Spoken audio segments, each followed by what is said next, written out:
विध्वंस, विश्लेषण, मूल्यांकन। इसमें देखते हैं कि कौन कौन से महत्वपूर्ण पॉइंट्स हैं। इसमें सबसे पहले पता है कहानी का आशय। इसमें एक चीज़ और है कि अगर आपने कहानी नहीं पढ़ी है तो हो सकता है आपको समझने में परेशानी आ सकती है। तो इसके लिए आप ये कर सकते हैं कि इस पूरी कहानी का MHD 10 का हमने एक कहानियाँ जो पढ़ी गई हैं उसका एक पूरा प्लेलिस्ट बनाया हुआ है, तो आप वहाँ जाके इन पूरी कहानियों को विस्तार से पढ़ सकते हैं। काफ़ी शॉर्ट और जल्दी में हमने कहानियों को समझाने की कोशिश की है, उसके पूरे जो ओरिजिनल स्क्रिप्ट है उसकी मदद से। तो उसको पढ़ने के बाद अगर आप क्वेश्चन आंसर पढ़ेंगे तो आपको ज़्यादा बेहतर समझ में आएगा। जैसे इसमें भी हमने पहले उसका ओरिजिनल स्क्रिप्ट पढ़ा है, उसके बाद इस क्वेश्चन आंसर को पढ़ने से चीज़ें ज़्यादा समझ में आती है और लिखने में आपको आसानी होती है। तो आइए पढ़ते हैं कहानी का आशय। विध्वंस कहानी में एक दलित भड़भूजिन पर जमींदार के अत्याचार का चित्रण किया गया है। इस कहानी के केंद्र में भुनगी नाम की एक विधवा और संतानहीन वृद्धा है जो अपने भाड़ में गांव वालों के दाने भूनकर किसी तरह अपना जीवन यापन करती है। उसके पास रहने की अपनी कोई जगह नहीं और गांव के जमींदार द्वारा प्रदान की गई भूमि में वह एक झोपड़ी बनाकर रहती है। वह वहीं अपना भाड़ भी चलाती है और उसी के एक कोने में पड़ी भी रहती है। चूंकि वह गांव के जमींदार के रहमो करम पर गांव में रहती है, अतः जमींदार उससे हर तरह का बेगार लेता है। वह बेगार के रूप में केवल जमींदार पंडित उदय भानु पांडे के दाने ही नहीं भूनती बल्कि उनके घर का पानी भी भरती, और लाजमी है कि इसके एवज में उसे कुछ भी प्राप्त नहीं होता, बल्कि जब भी उसे जमींदार की बेगार करनी पड़ती है उसे उस दिन भूखे ही सो रहना पड़ता है।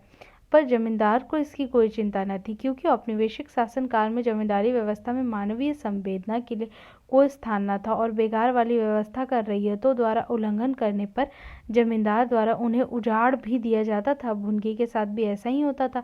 एक दिन गांव वालों के दाने भूंजने में व्यस्त रहती है, तभी जमींदार के यहाँ से 2 बड़े बड़े टोकरे अनाज के से भरे आ पहुँचते हैं और उसे हुक्म होता है कि वह उन्हें तत्काल भून दे। भुनगी सारा काम छोड़कर जमींदार के काम में लग जाती है, फिर भी दिए गए समय पर वह काम पूरा नहीं कर पाती और जल्दीबाजी में काम करने के कारण वह अनाज भी खराब हो जाता है।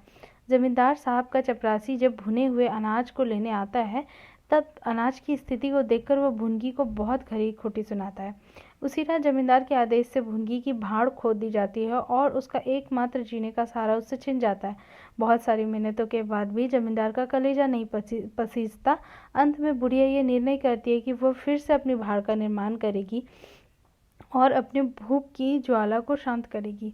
वह अपने भाड़ का पुनरुद्धार करने में जी जान से लग जाती है।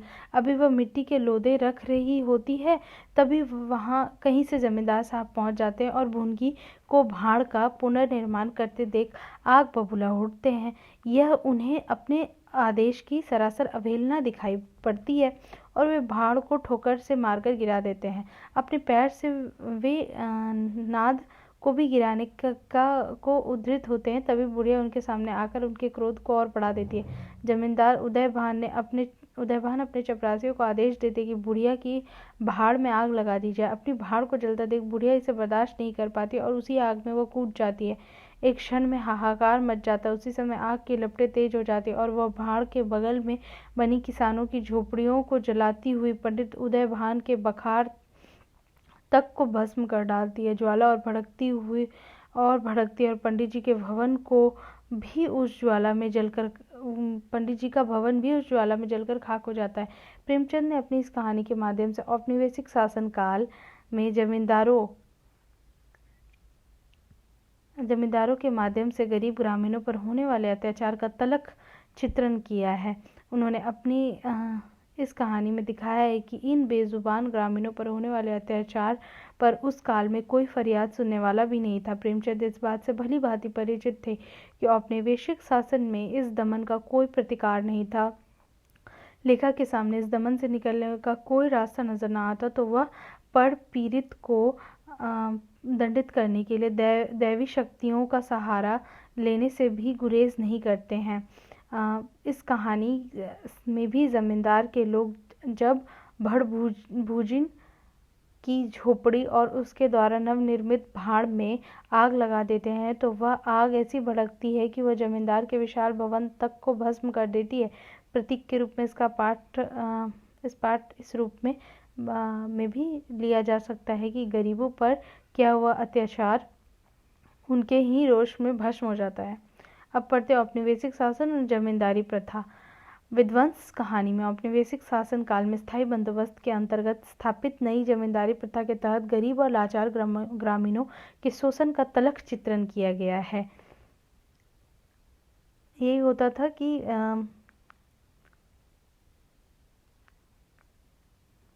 प्रेमचंद ने विध्वंस के माध्यम से जमींदारों के शोषण और अपने मातहतों से उनके बिगाड़ लेने का जो चित्र उपस्थित किया वह प्रतीक के रूप में औपनिवेशिक शासन काल में जमींदारों की जाति को लगभग उघाड़ सा देता है। प्रेमचंद के शब्दों में भुनगी का भाड़ आज बड़े जोरों पर था। उसके सामने एक मेला लगा हुआ था, सांस लेने का भी अवकाश न था। ग्राहकों की जल्दीबाजी पर भी कभी कभी झुंझला पड़ती थी कि इतने में जमींदार साहब के यहाँ से 2 बड़े बड़े टोकरे अनाज से भरे हुए आ पहुंचे और हुक्म हुआ कि अभी भून दो। भुनगी दोनों टोकरे देखकर सहम उठी। अभी दोपहर थी और पर सूर्यास्त से पहले इतना अनाज भुनना असंभव था। दो घड़ी मिल जाते तो एक अठवारे के खाने भर को अनाज हाथ आता। दैव से इतना भी न देखा गया। इन यमदूतों को भेज दिया। अब पहर रात तक सेंत मेत में भाड़ जलाना पड़ेगा। ठीक है, ऐसा वो सोचती है और पूरी कोशिश करती है कि जल्दी जल्दी अनाज भूनने लगती है। लेकिन मन भर अनाज भूनना कोई हंसी तो थी नहीं, तो उस बीच बीच में भुनाई बंद करके भाड़ भी झोंकना पड़ता था। तब तीसरा पहर हो गया और आधा काम भी ना हुआ। अब उसको भय था कि फिर जमींदार के आदमी आते ही गालियां देंगे, मारेंगे। उसने और वेग से हाथ चलाना शुरू किया। रास्ते की ओर ताकती और बालू नाद में छोड़ती जाती थी। यहाँ तक कि बालू ठंडी हो गई, सेवड़े निकलने लगे। उसकी समझ ना आता था क्या करे। न भूनते बनता था, न छोड़ते बनता था। सोचने लगी कैसी विपत्ति। पंडित जी कौन मेरी रोटियां चला देते हैं, कौन मेरे आंसू पोंछ देते हैं। अपना रक्त जलाती हूँ तब कहीं दाना मिलता है, लेकिन जब देखो खोपड़ी पर सवार रहते हैं। इसलिए न कि उनकी 4 अंगुल जमीन से मेरा निस्तारा हो रहा है। क्या इतनी जमीन का इतना मोल? ऐसे कितने ही टुकड़े गांव में बेकाम पड़े हैं, कितनी ही बकरियां उजाड़ पड़ी हुई हैं, वहाँ तो कोई केसर नहीं उपजती। फिर मुझी पर क्यों 8 पहर धौंस रहती है?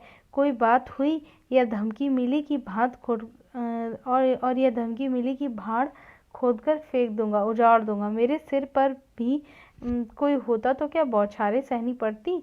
भुनगी के ये शब्द औपनिवेशिक शासन काल में गरीब और असहाय होने वाले अत्याचार को बखूबी हमारे सामने प्रस्तुत कर देते हैं। उस काल में निश्चित ही गरीब ब्राह्मण की फरियाद सुनने वाला कोई नहीं था। इसी तरह से उस पर अत्याचार जो होता है उसके बारे में बताया है उन्होंने पूरे विस्तार से कि कैसे उसको कोई सहारा नहीं था, इसलिए जो जमींदार थे उनका शोषण करते थे। भाड़ में आग लगने का आदेश, जो जमींदार होता है भाड़ में आग लगाने का आदेश दे देता है, जिसके बाद एक विध्वंस की लपटें उठती है आग की, जिसमें जो भुनगी रहती है वो कूद जाती है, जिससे गांव में एक बड़े लेवल पे आग लगती है और जो जमींदार रहता है उसका घर भी जल जाता है, कई किसानों के घर जल जाते हैं। ठीक है, तो इस प्रकार प्रेमचंद ने विध्वंस में औपनिवेशिक शासन काल में जमींदारों के शोषण को चित्रित करने के साथ साथ शोषित के मन में उठने वाले आक्रोश को भी बखूबी दिखाने का प्रयास किया है। इस चित्रण में उन्हें पर्याप्त सफलता भी मिली है। आगे देखते हैं।